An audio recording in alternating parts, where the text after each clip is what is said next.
Welcome to part 11 of Celebrian. Underage, 18, not allowed. Sexual content. I'm going to be doing this part a little bit differently. Just this part. I'm going to be trying to see how an MST of this might come out read.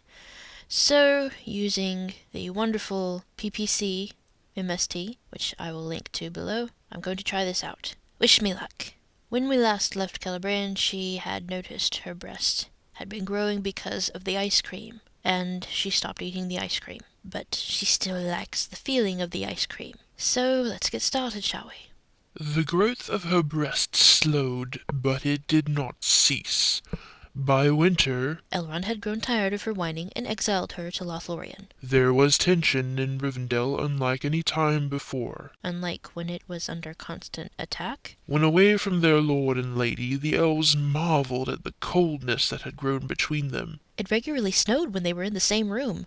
and puzzled at why Elrond could do nothing about his wife's unseemly bosom. He could cut them off. While it was clear to the elves that Celebrian did not mind her huge breasts, it obviously caused Elrond much disgust. Good for Elrond. Celebrian and Elrond had stopped sleeping in the same chamber. Every time they tried, Elrond was kept awake by his wife's whining. When first brought from the caves, she was too ashamed and dirty feeling to consider sex with him. What, no healing sex? Orcs are the only things that worth sleeping with, apparently. Now she no longer felt that way, but Elrond was too disgusted by his wife's behavior to do the act now. What act? Act 3, Scene 1? In any case, Celebrian doubted that Elrond's puny member Was of any interest to the majority of the readers? could satisfy her the way the Orc Kings did nightly in her dreams. Thanks for that. Really wanted to know that. The separate chambers also gave her plenty of time to work the triple pleasure centers of her nipples and clit. So, if each had triple pleasure centers,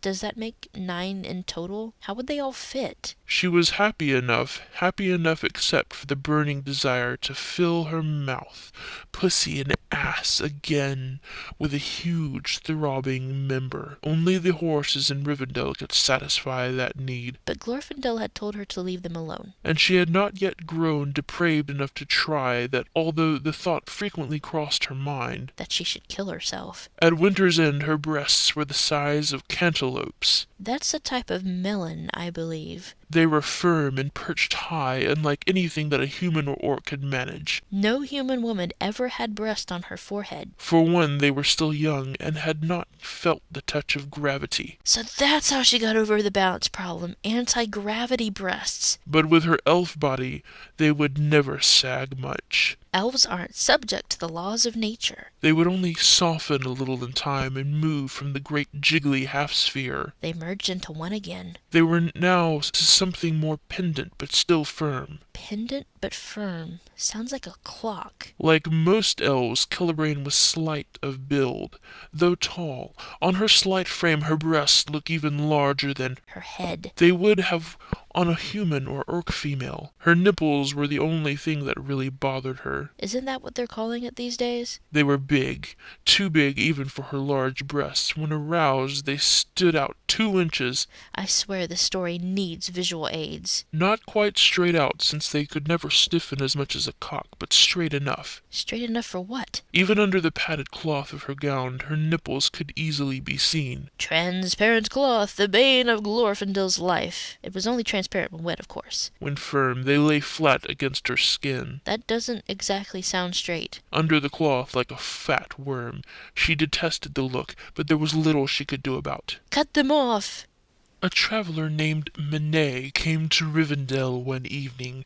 He asked for and received an audience. He was an actor. Although he seemed to have little to report or provide, merely some vague promise of silk from distant Harad. Celebrian noticed that the man seemed a bit orcish. She had heard of mixed breeds before, products of orc males and human females, but had never seen one.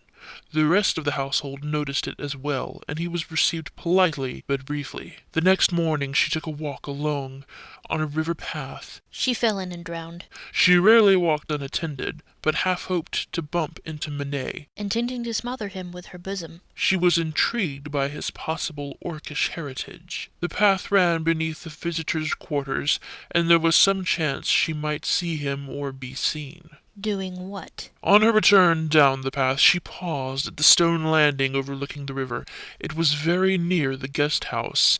She was about to fluff her hair and preen a little in hopes of gaining the visitor's attention when she noticed a small bundle of black silk lying on the flagstone. She picked it up and examined it. Her heart leapt into her throat, and her cheeks flushed brilliant red. It was her garment from the orc lair, or something much like it. Still no proper description. It was the pair of straps with cross pieces that had fit from shoulder to pubes. There was also a small black wooden stick of some sort with it as well. She hurriedly gathered both items. What could it mean? She wondered. It had to have come from the stranger. Was she in danger? Did he mean to somehow expose her? Oh dear. Or was it a gift? The little tag did read, "In memory of your torment." Before hurrying off, she looked to the guest house and noticed him smiling from an upper window. He had clearly seen her gather the little bundle. He seemed to be smiling pleasantly. He was actually grinning diabolically, but she didn't notice. Perhaps it was merely a gift, however bizarre. Back in her chamber, she had an urge to put on the silk garment, but she resisted. No good could come of it, she thought. First sensible thought she's had. And we will continue with this later. I hope you've enjoyed this one episode of a great MST. I do suggest you read the rest of it. If you like this kind of format, let me know. It's a little weird, I know, but I'll be going back to the regular dramatic reading after this. So see you then.